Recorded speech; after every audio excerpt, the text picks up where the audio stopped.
do implant. We do other aspects also. We do different tissue engineering also, which is recent advanced area. We are introducing already in this area, and we are doing some drug which is like slow release or compartmentalization, organ specific. So we are doing some fabrication also, biofabrication of some biomaterials. We are also working mostly on the primary cells, and the most advanced is organoid. So like cancer and other etiologies, we see how this drug is going to work preclinically, and there is the most suitable, robust model is the organoid model. So we develop in our laboratory the organoid, the primary cells. This you can see the liver cells in the bottom.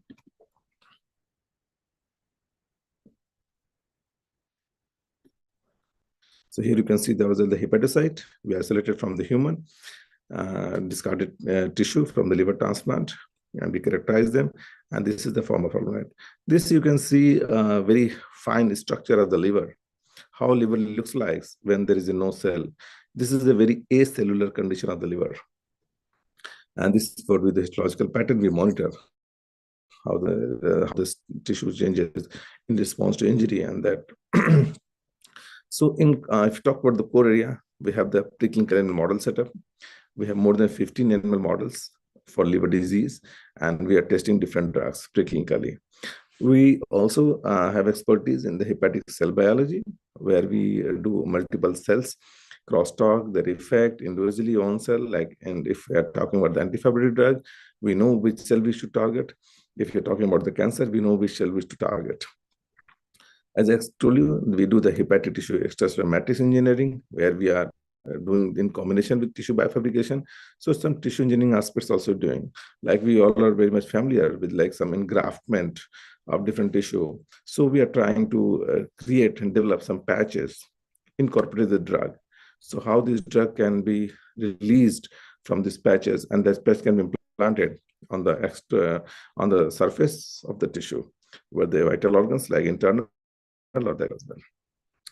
And the last and most important aspect that I see is the drug development and delivery.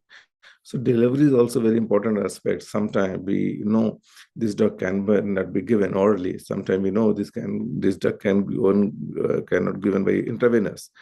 So and target specific delivery, the most advanced technique for the cancer and other aspects. People are targeting the targeted delivery. One is a pathway targeting. The particular drug is working through that pathway. And another aspect is the cell, which cell we are targeting. So how precisely we can deliver this drug to that cell. So there is a targeted delivery. So we have some bioengineering aspects also to give a targeted delivery of the drug with particular cells. So overall aim, what you can see here in this cartoon, we know the healthy liver gets some different inserters like hepatitis virus, alcohol, fat, dietary intervention, drugs, alcohol abuse, everything. They turn this normal liver to the cirrhotic microenvironment, and they further progress to the hepatocellular carcinoma. And the patient either have two options: either they go for transplant just to get new liver, or they just unfortunately died because of the liver damage, and that leading to multi-organ failure. Once liver is damaged, they change the environment of other tissue milieu also, like kidney also get affected, lungs also get affected, brain also get affected.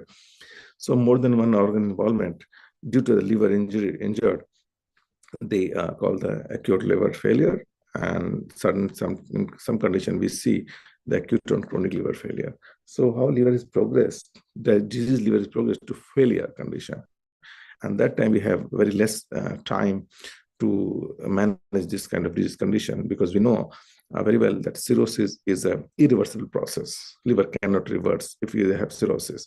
Until fibrosis, we can expect great reversal toward the fibrotic or maybe early stage. Not very much healthy, but at least to cirrhotic. So these all research tools we have set up different aspects in line to drug discovery and development.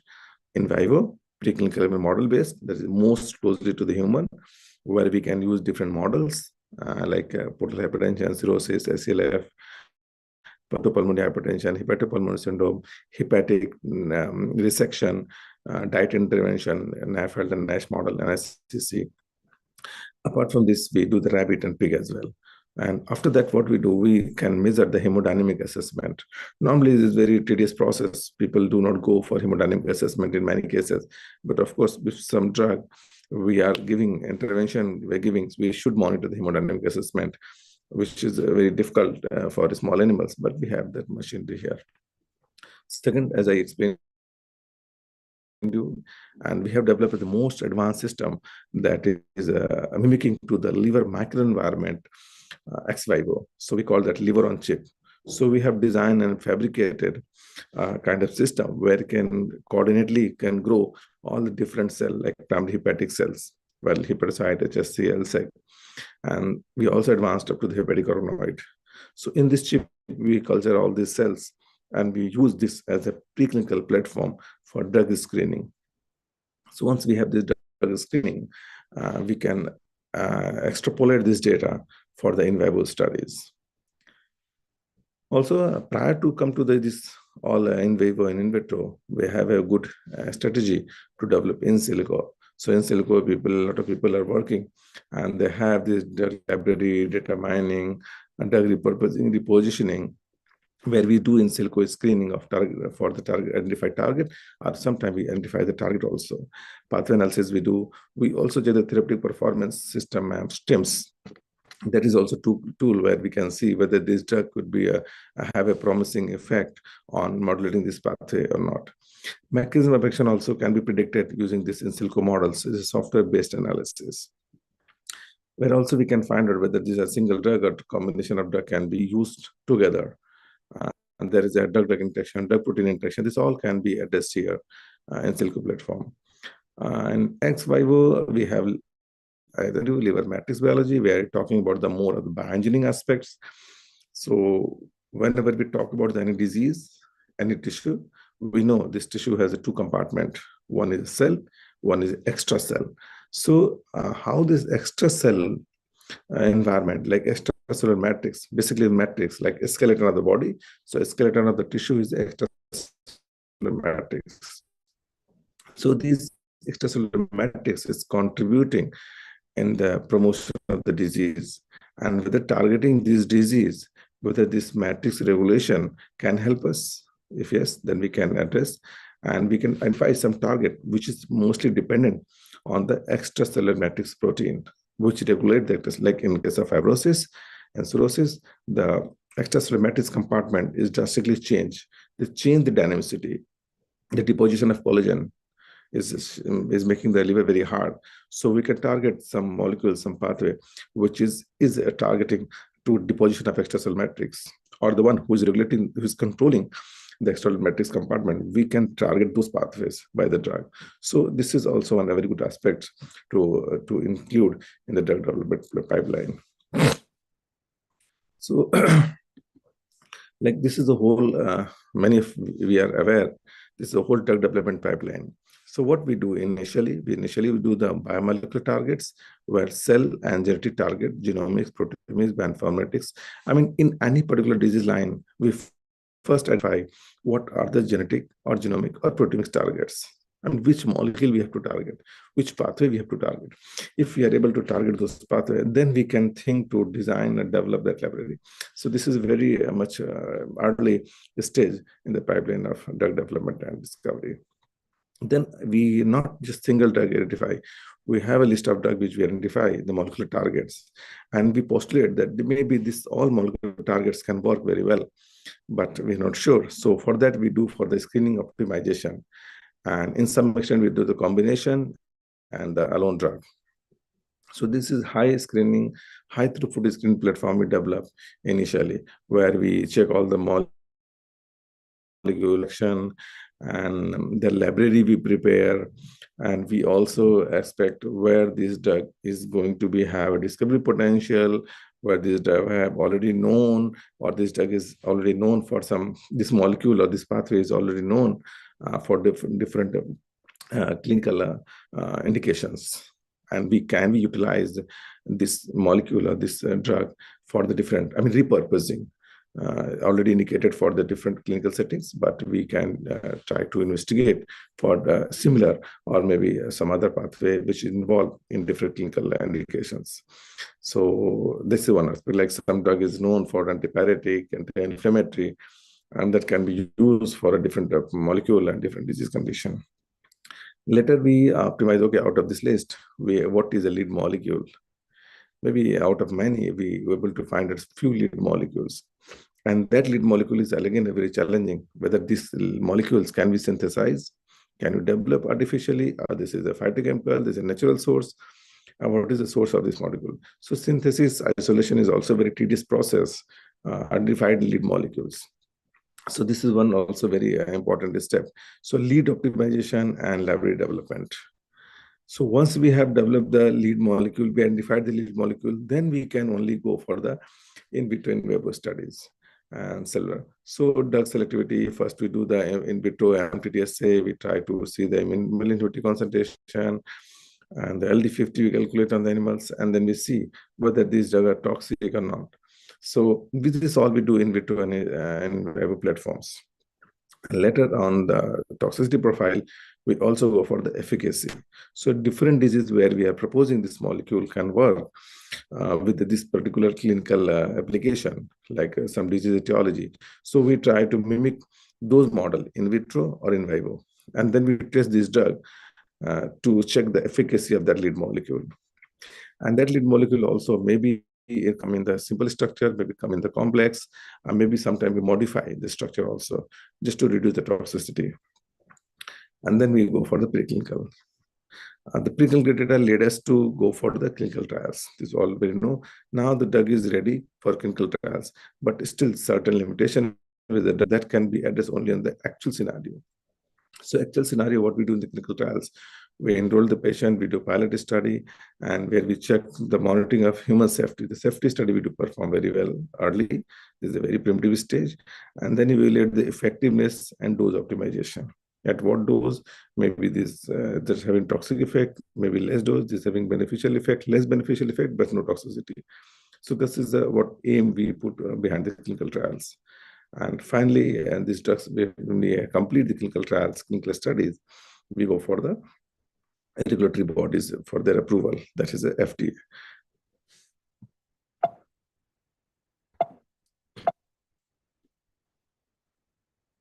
So what I am covering mostly today is the preclinical part. So preclinical platform are the essential and models used for early stage of drug development and to evaluate the efficacy, safety, and mechanism of action of potential candidate before they enter to the clinical trials. So this pyramid you can see, I mean, what are the stages where how the drugs come in the human. So before that, we come to the cell lines. First, we do screening on the different immortalized cell lines. Then we have the experimental setup where we do the primary cells, 2D and 3D structure. This is organoid. It is a well multicellular complex structure. And later we can go for a model, and then we go for the human trials.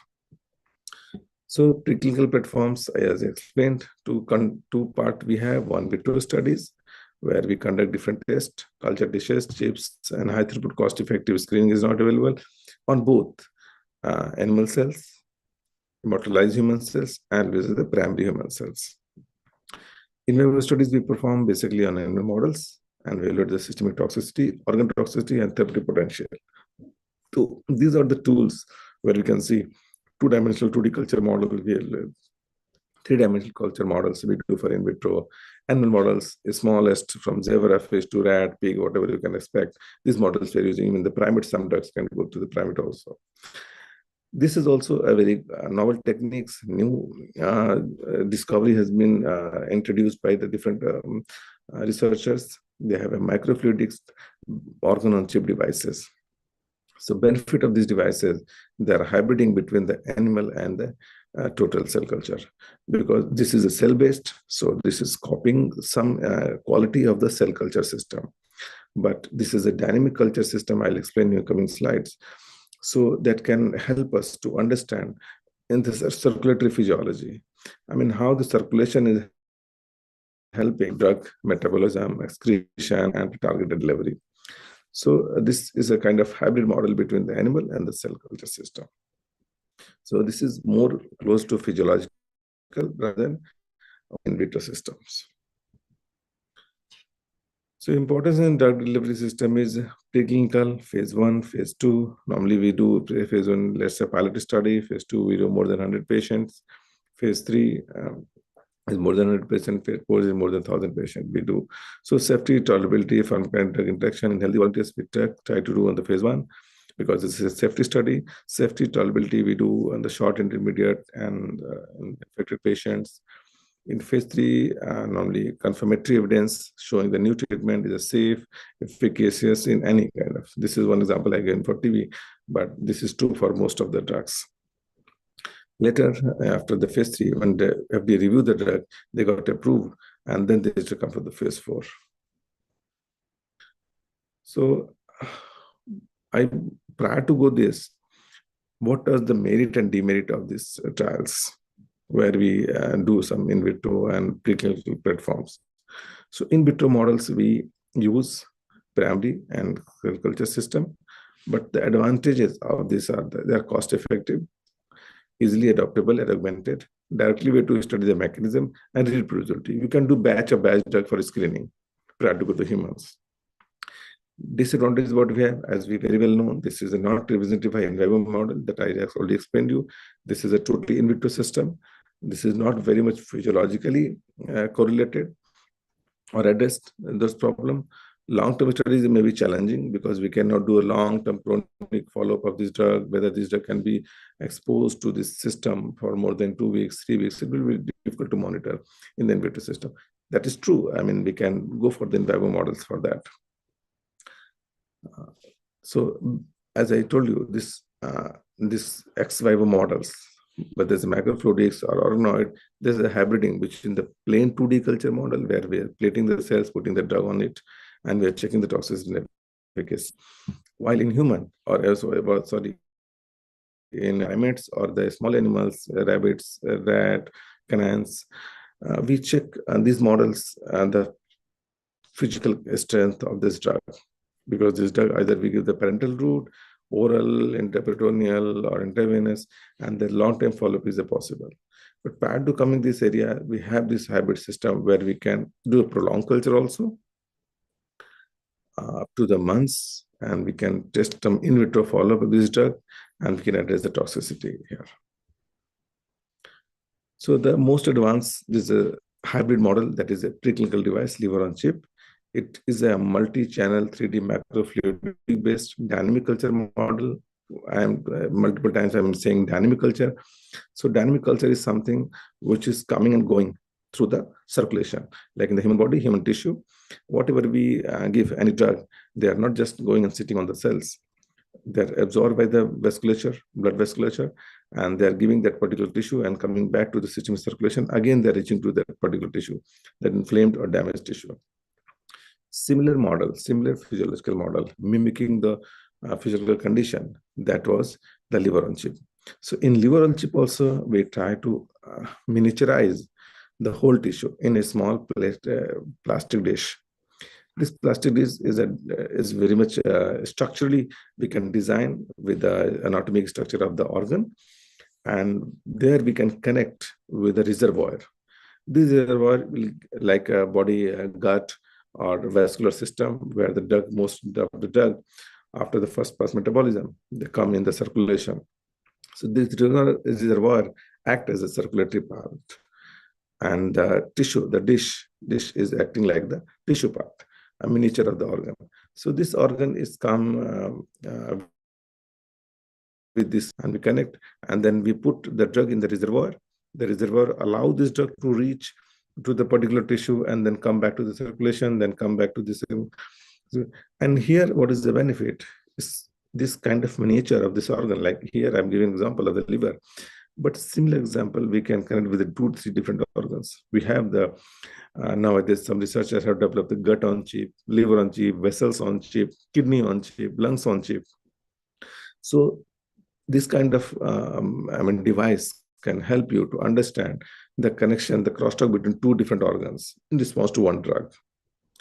Like if you have connected the liver on chip, where the liver is miniaturized in the plastic dish and connected with the physiological system. After liver, we connect the kidney on chip. So if drug is metabolized by the liver and whether they have any effect on the kidney, we can easily address there the impact of these metabolites on the kidney cells, kidney miniature model, and their clearance also. Whether they have this drug have a renal clearance, we can easily address with the sample that microenvironment of this kidney on chip. Or if this has a hepatic clearance, we can also collect the sample from this miniature organ, and we can see whether this drug having a hepatic clearance. Also, the functionality. The important part is functionality. This drug have changed the functionality of that particular organ. That can be immediately addressed by taking the samples from immediately from this miniature organ. Like we can, in case of liver, we can check the bile production. We can check the different metabolites of the drug. We can check the different drug metabolism pathway molecules which come in the circulation. So this is a very beautiful device that most of the people are now using today for this drug screening. So how we consist this device in case of liver? We just select different, this you can see the healthy hepatocyte.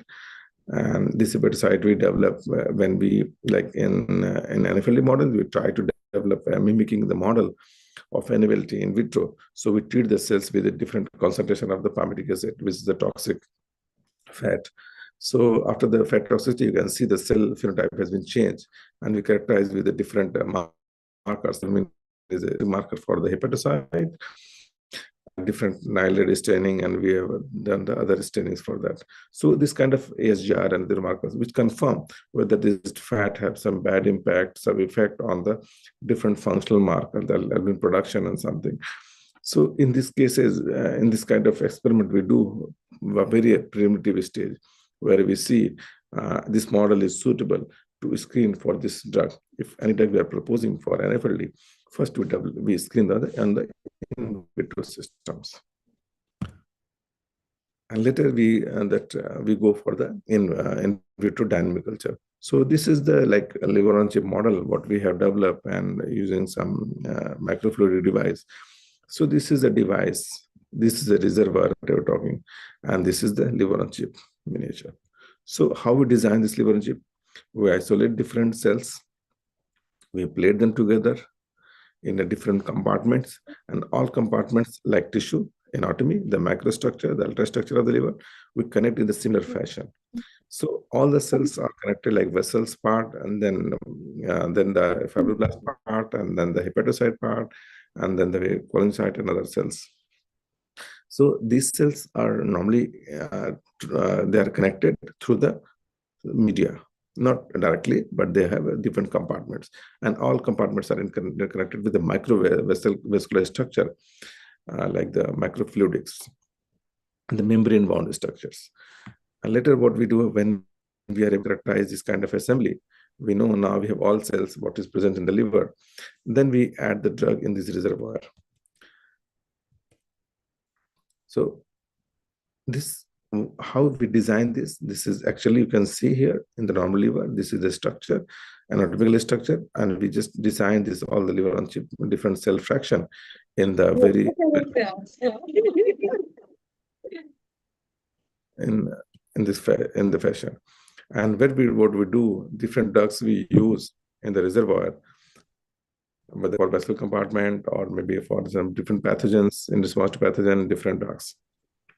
So this type of drugs, they come in the reservoir, they reach to this liver, miniature of the liver, and they show their effect. And we do the sampling from these pores or from these pores, and we can do different analysis. Then analytes will give you the readout whether the drug has changed some phenotype of the function of the tissue or the damaged tissue or the response of this tissue. So also, we just, this model I explained to you, that was a 2D based model. But we have not just done the 2D based model, we have advanced tool to organoid model. So if you go back here, what we have done here, we have cassettes of different primary cells. But later what we have done, we combined all the cells and we developed the organoid, a multicellular organoid. So this multicellular organoid is a 3D assemble. All the cells we allowed in the gel kind of a structure. This model was very much on the hard surface, but this was a like matrix, which is closely mimicking to the normal environment of the liver. So hydrogels or the matrigels condition, we promote this grow, and we transdifferentiate sometime with the stem cells also. They can develop to the mature cells, a particular organ. We transdifferentiate, we allow these cells to treat with some growth factors, and they make. So normal 2D culture with the condition of different growth factors, we have the two things. One is the growth factors, which is small molecules secreted, and they have a impact on the transdifferentiation of the cells. Second aspect is very important, the ECM, extracellular matrix, where we are growing these cells. Are we growing these cells on the plastic surface? They do not have the matrix property. But in the tissue, every cell has a matrix. So if the matrix is there, we should provide the very good natural matrix. So there, some matrix is there. Some matrix is also standard matrix, which is universally present for all the cell types. Some is a very specific one matrix where we use the matrix from the original organ. So like I was talking in the initial slides, where we're using the extracellular matrix to design a hydrogel, to provide a matrix which is more similar to the native matrix of the liver. And on that designed biofabricated matrix, we allow the cells to grow. And they're taking better shape, better functional. They're maintaining their phenotype, they're maintaining their originality, they're maintaining their functionality like a liver. And then we allow them to different inserts, like some pathogens, some fat inserts, some alcohol insert. And in response to that insert, we check the efficacy of drug. So I'm going in more detail. I mean, how we develop these organoids. We develop this organoid by dissection of the liver tissue. We isolate the resected cells. We also isolate the cells from the biopsy of the human liver or the animal liver, and also the fibroblast reprogramming, the iPSCs reprogramming. So these all are the source to derive the organoid. That can be the hepatocyte specific drive, that could be the colonocyte specific, the cell different cells contribution. And once the cells are there, all the cell types are there, they are like miniature of the organ. And then we provide the very good matrix, whether this matrix could be a matrigel-based matrix, universal for all, some synthetic polymer in incorporation, the hybrid matrix, hydrogels, which is allowing a similar kind of matrix. Here we are using the native matrix, hybrid, where we are using the liver matrix. And the one most advanced technology is also we can print this matrix with and without cells. So we can print this matrix as a cell along with the cell and beyond the cells also. So if we print with the cells, that this is ready for use. And sometimes we print just a skeleton of the tissue and plate the cells on top of it. And then we allow them to grow, we characterize their survival, proliferation, like with different markers, as you can see here. And once a model is set up, then we go for the drug toxicity and efficacy on these models. So again, this is a very good live example where we are using some patient-derived organoid. This is a bile-derived organoid and the liver tissue. And this is animal organoid, hepatic organoid, cholinergic organoid. So this is derived from the bile. The video is, I think, I'm able to play here.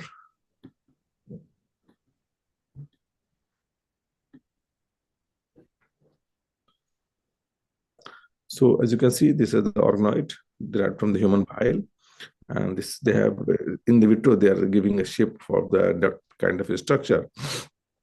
And these are the hepatic organoid. There's albumin positive and happy nucleus staining stage. And these organoid we are plating in the same agrofluidic device, as you can see here. And then we allow them to grow. And here we're using this as a robust model for the most physiological model for liver disease. And this tool we can utilize as a personalized medicine for different condition, where we can get some human tissue and the same tissue for the same human subject. We can develop this organoid and we can check whether this drug is suitable for this kind of etiology call factor in this particular human subject. So two major aspects of the organoid biology, the regenerative therapy of liver disease and tissue engineering. So whole research is talking about the regenerative therapy. This is another aspect, because we know nowadays cell transplant is a very promising area, whether people are transplanting those cells which can go and repair the damaged organ. And second part is whether they can give the shape of that organ by tissue engineering. So we provide some matrix which can also go and help to cell to proliferate. Like if extracellular matrix is damaged and that cell is having capacity to proliferate, but due to that bad environment, due to damaged environment, the cell cannot proliferate. So matrix itself had the capability to allow the cell to engraft and proliferate, because sometimes you have transplant the cells, but cells do not get home in that particular organ, and there they do not proliferate. Whether they do have the capacity to proliferate, but due to the microenvironment of the tissue is not suitable, not allowing the cells to home at that organ, and they allow them to proliferate. So that type we also provide some extracellular matrix by tissue engineering aspects. And that matrix we engraft the cells and we transplant. That has a better efficacy as a regenerative therapy rather than transplanting the cells alone.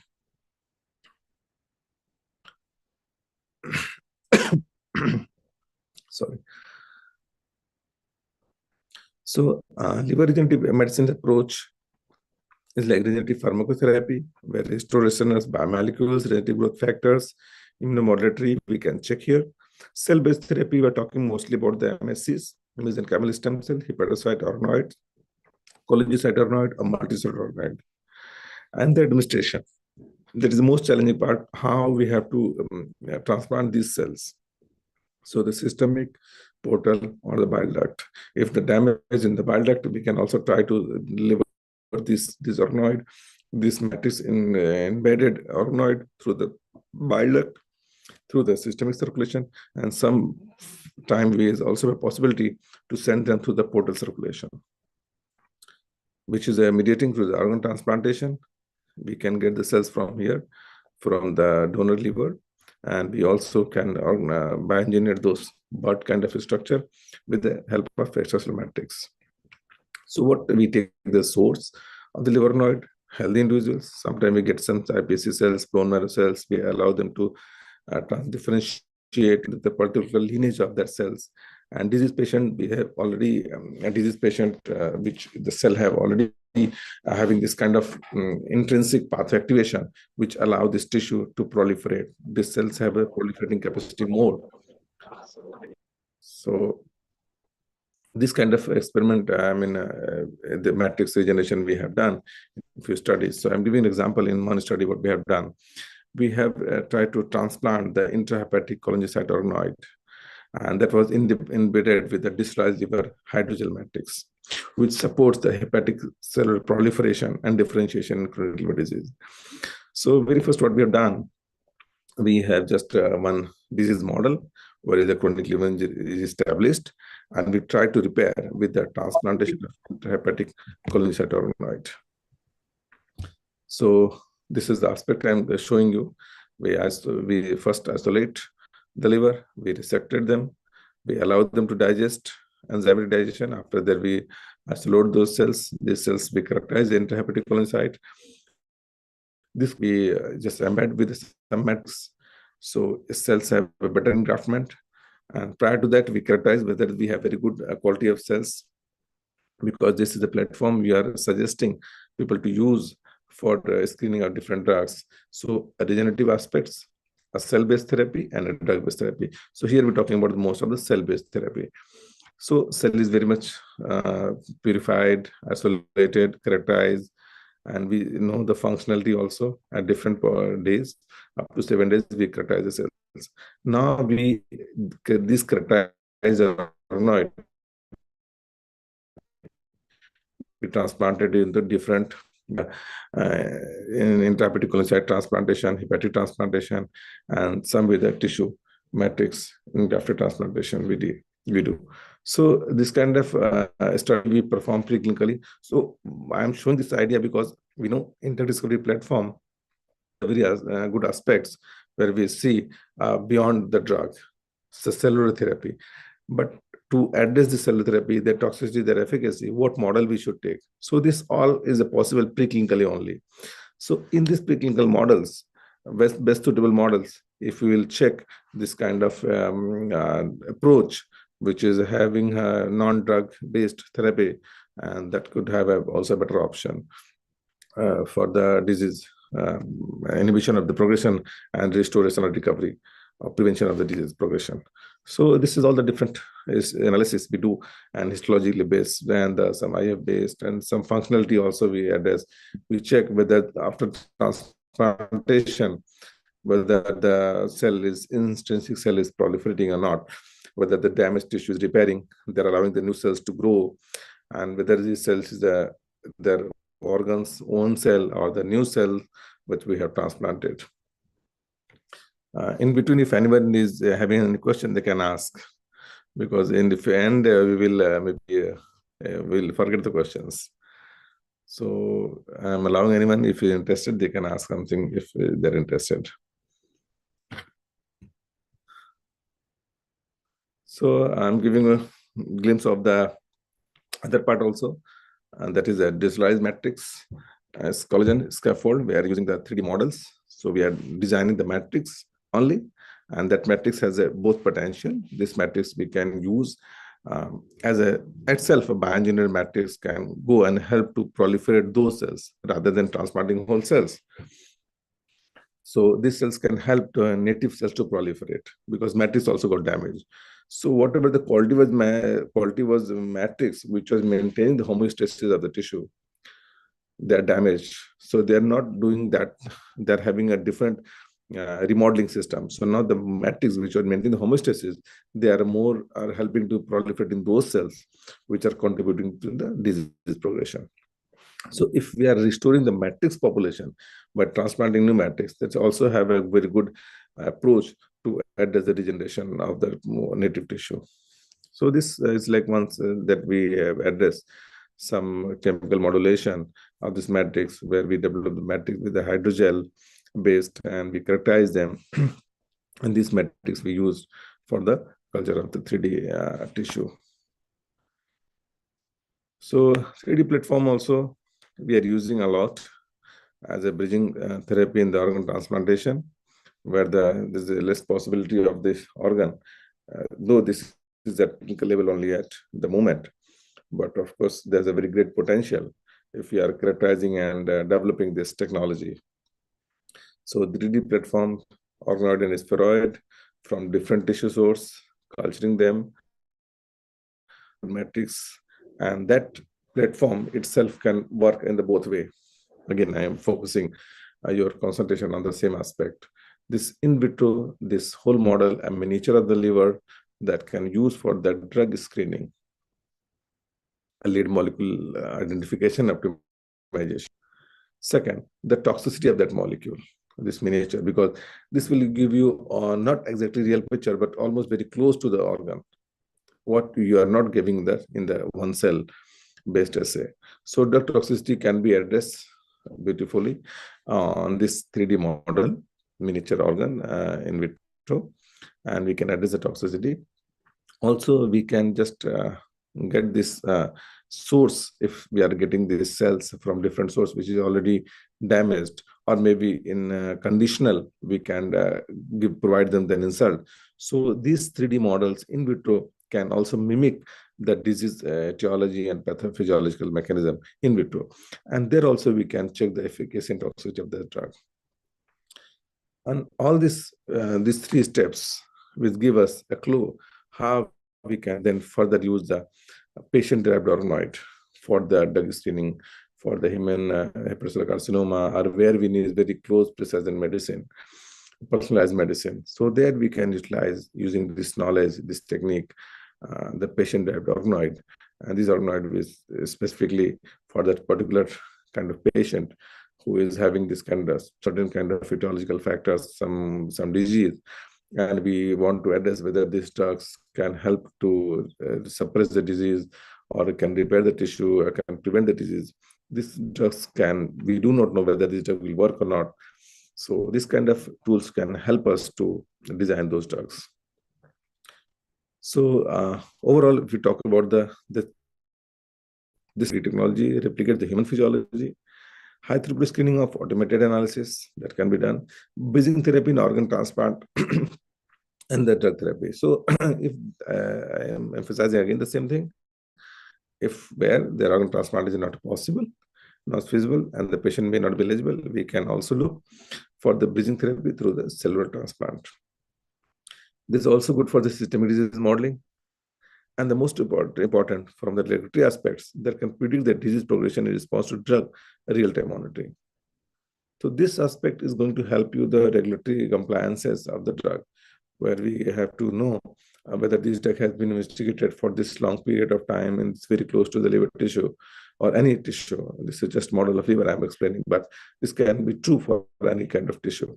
So any tissue nowadays we can develop in 3D model, and we can predict this progression of the drugs, and we can assess, analyze the different metabolites of the drug that the efficacy. So, and also I will give one example that how we bring one molecule to the clinical labels using all these tools. This is just setting an example how we have utilized one drug. So there was a drug molecule known phenetrenide, which is orphan nuclear receptor molecule, and we have proven that this reducing the portal pressure and reducing liver fibrosis preclinically. So to address this or to give this statement, what we have done will show and how this is after based on this data, how this drug is going for the clinical evaluation for the different clinical indications, and they're already on trials. So giving a brief just idea about this protein, with this first we identified through in silico. We identified the target. This was the target protein that was more in the healthy, but they are reduced expression in the disease condition. It means there was this protein was protective, and loss of function of this protein is allowing the disease to progress from normal to cirrhotic liver. So this is broad, but we also try to address, okay, they are helping, they are just helping disease to progress from non-cirrhotic, from healthy to non-cirrhotic cirrhotic environment, but they must have some target, some cell involvement. So we know that primarily the fibroblast of the liver, like hepatic stellate cells, which is primarily involved in progression. So we first investigated whether this protein has some interaction with the hepatic stellate cell or not.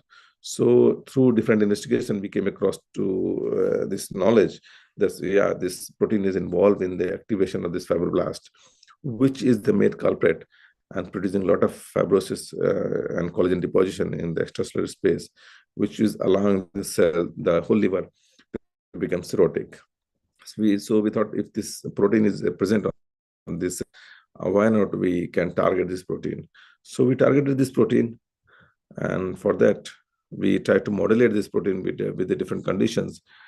So first we identified this molecule, we did some in silico repurposing drug library investigation. We tried to optimize whether we can get some molecule which is having direct impact on these cells, or maybe if not, we can try to go with some molecule which can regulate the expression of this protein, or maybe the downstream target. So these 3-4 strategy we applied initially, try to find out the primary aim to find out the main agonist of this molecule, which can maintain the levels of this protein, which is protective, but we could not find. So if in case we couldn't find, or you don't find any direct regulator, we can approach to the upstream target with the protein or the molecule which is regulating the expression of this molecule. We can try to modulate that protein.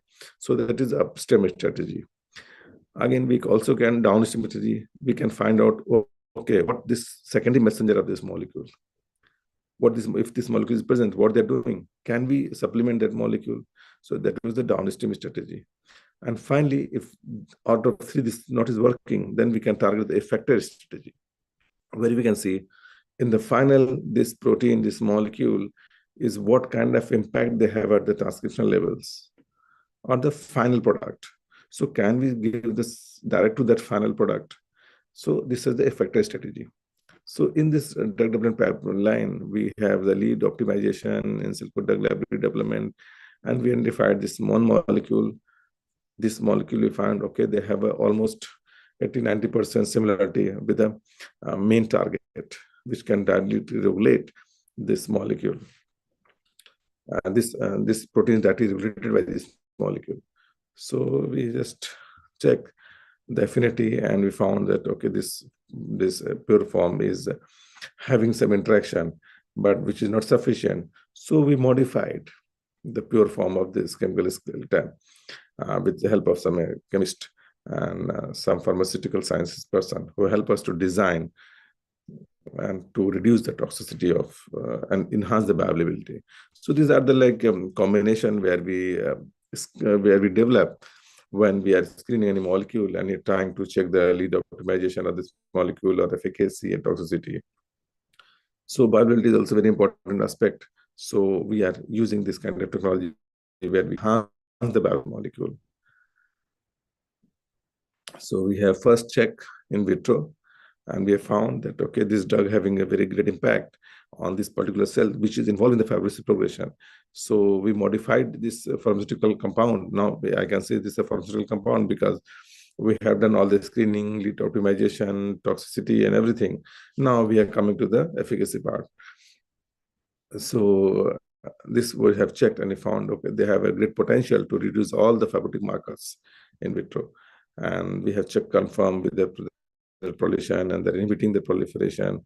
Later, we took this molecule and we tried to treat the small animals with the chronic time, and we found this impact of this inhibition of the fibrosis is reflecting on the animal models also. So that is reflecting on the different parameters of the hemodynamic parameters. They're emulating what we normally see in the disease condition. And they have improved the hepatic fibrosis, they have improved the portal hypertension, and they have improved the dynamic condition of the blood flow. So we found this molecule is having a good impact on the, excuse me. So this kind of molecule, they have a great impact on the regression of the fibrosis and prevention of the disease condition. So we have checked in this molecule and the tissue whether we can see the reduction in the fibrosis. And we saw after the treatment and the different parameters, this molecule is really working well and is reducing the fibrosis progression and preventing the fibrosis histologically, biochemically at a molecular level also.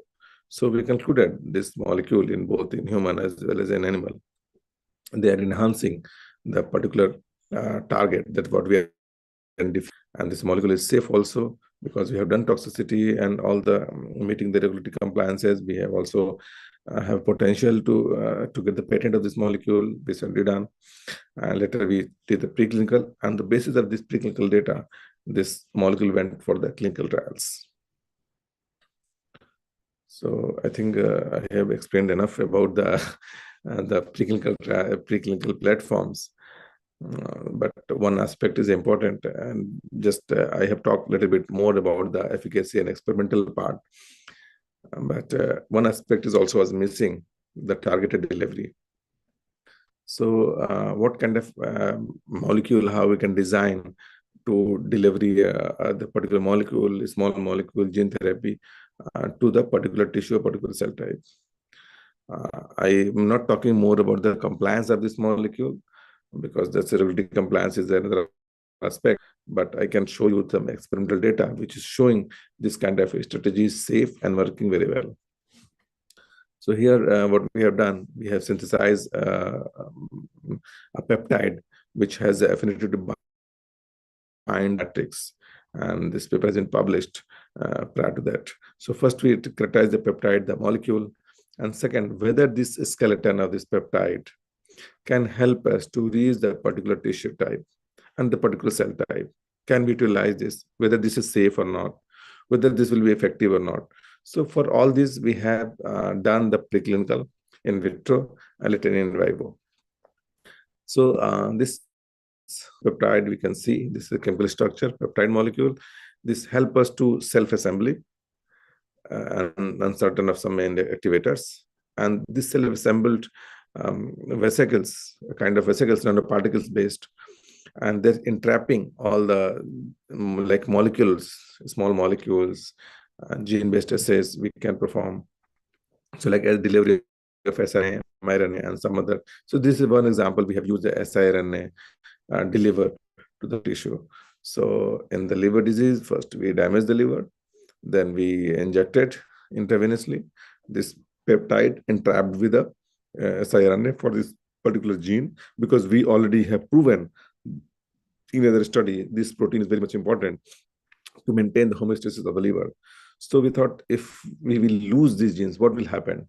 So loss of the function of this particular gene is allowing to lose the control of disease progression.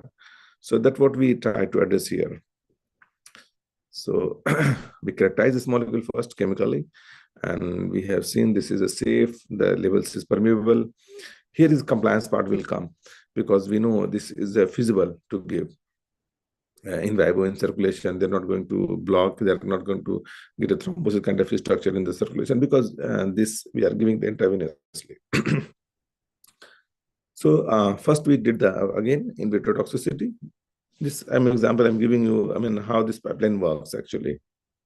Whenever we start with the in vitro, just to have a very preliminary results. Okay, what is the impact on the cells? Whether cells are safe, they're not dying, they're not having any other kind of other insult, other effect. Later we go for the in vivo toxicity and biodistribution. So in vivo toxicity is again the primary concern. The molecule, the synthesized molecule, or the optimized molecule should not be toxic. So first we address the different organ toxicity we do. Here I'm showing only control liver, but we have done lungs, brain, kidney, muscles, different toxicity in the short term and long term basis, chronic administration, acute administration. Then we reach to what we are expecting, what desirable. So we are expecting whether they are reaching into the liver or not. So we have seen they have reached in the liver very well. And here is the data is showing in comparison to control, there is a more of green fluorescent is there, because what we have done, this RGD peptide based nanoparticles is tagged with the fluorescent, GFP fluorescent tagged. So there is less expressed in the control, because they have a RGT have a affinity to bind with the collagen. But in comparison to control, in cirrhotic we have a lot of collagen deposition. So when there is a more of collagen, the RGD will bind more to this extra protein, and they will mark their presence here. So you can see in the sinusoids area, a lot of green fluorescence you can see here. So it means there's a lot of this RGD peptide assemble is accumulated there. And once their homing is there, we confirm, we see the expression of this particular gene levels. Because when this nanoparticles reach to the site, the very important aspect that we're looking for, a target or site-specific delivery. So we confirm, okay, they are reaching to the liver. Now, once the liver, are they destroyed? Are they're doing their function? So we check the expression of this particular gene. We found when we give siRNA, we found the mRNA expression of this gene is down-regulated. And not at the gene level only. They have also the functionality. We can address with the protein expression of the same gene. So we also got the Western blot data, and we saw that after inhibition of this particular gene with this specific siRNA, we found the reduction, a significant reduction in the protein expression of this particular. So, our objective was that we have given the side-effect delivery, which is safe, which is reached to that particular organ, showing the very good functional aspect. So till here, technically it was good. But whether this aspect is translating to the disease pathology, that was confirmed further with the fibrosis progression. So where we have inhibited this particular gene of protein expression, we found the fibrosis progression was more in compared to uninhibited. So I'm not saying this only this protein is involved in the fibrosis progression, but yeah, this is one of also, this is out of many, this is one protein, one gene which is also regulating the fibrosis progression. So if we want to halt the fibrosis progression, we can try to target these genes, this protein. That is a research aspect. But pharmacological aspects is what?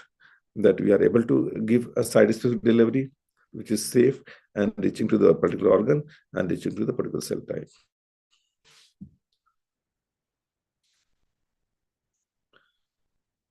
So overall, this study was published and we have showed them this is an particle which was very well characterized, interact with the siRNA, functionality was checked, in vivo gene knockdown, which is a delivery of this particular gene, where we have seen in different liver tissue in different areas, and we found that abundantly present in the cirrhotic, and inhibition of this is helping to promote fibrosis. So that was further confirmed, validated.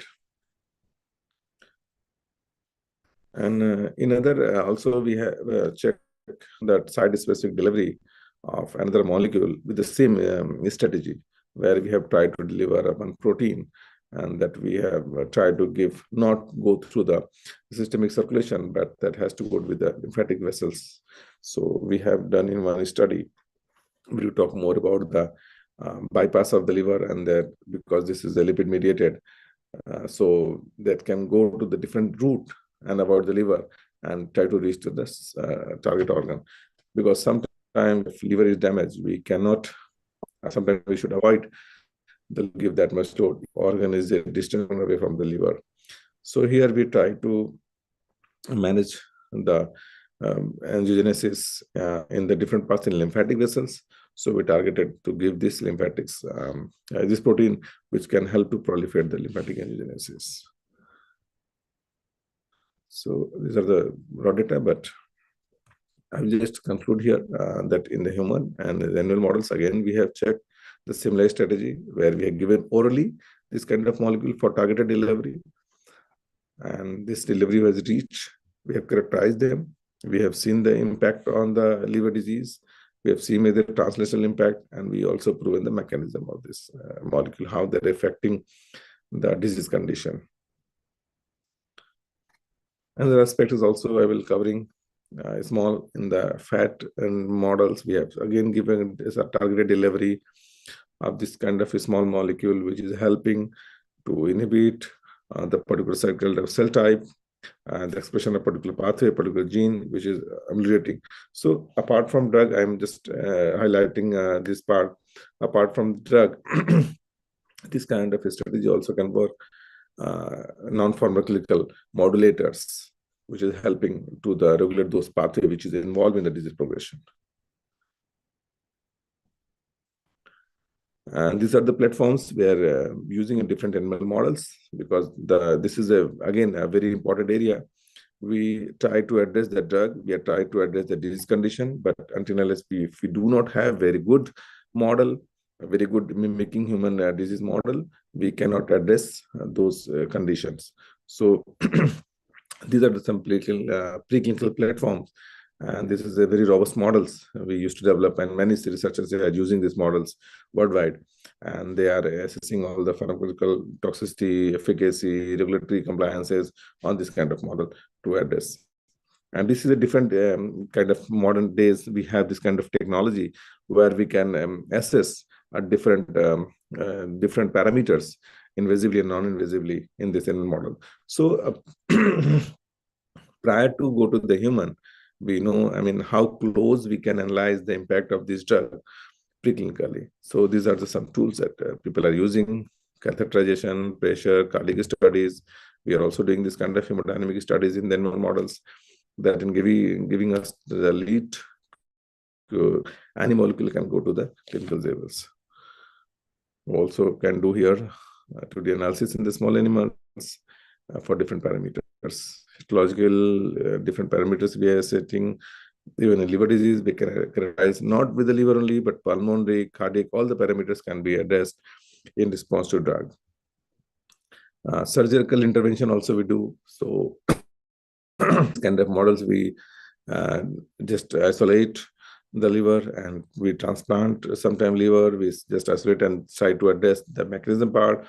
We are looking at different drugs which can help to regenerate the liver, and what is the target which is regulating the hepatic regeneration, whether this information can translate it to the disease liver. On that aspects we are working on, the main scientist.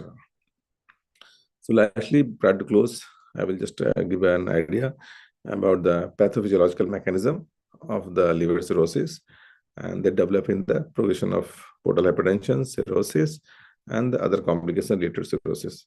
And if you're not treated properly, and some other aspects, some secondary insults will come, they promote the organ failure and the liver failure, and that also lead to the multi-organ failure cause of death.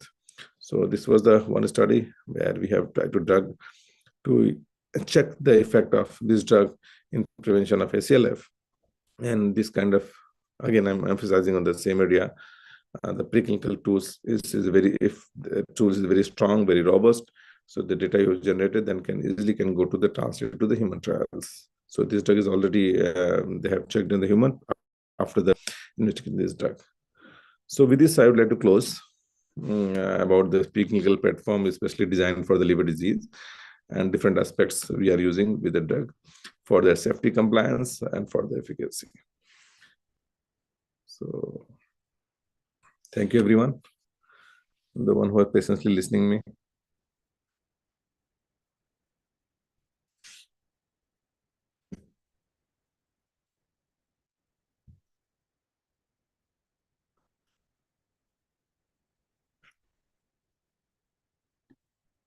I am not sure whether this is benefited for everyone, or maybe a certain kind of the audience who are involved in this kind of research and activities. Thank you, sir, for your wonderful session. Now I request Dr. S. Sundar to give a feedback about the session.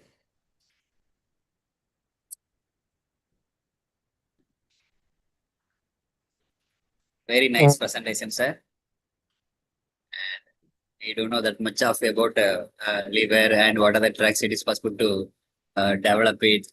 And you gave a very good explanation for each and every category.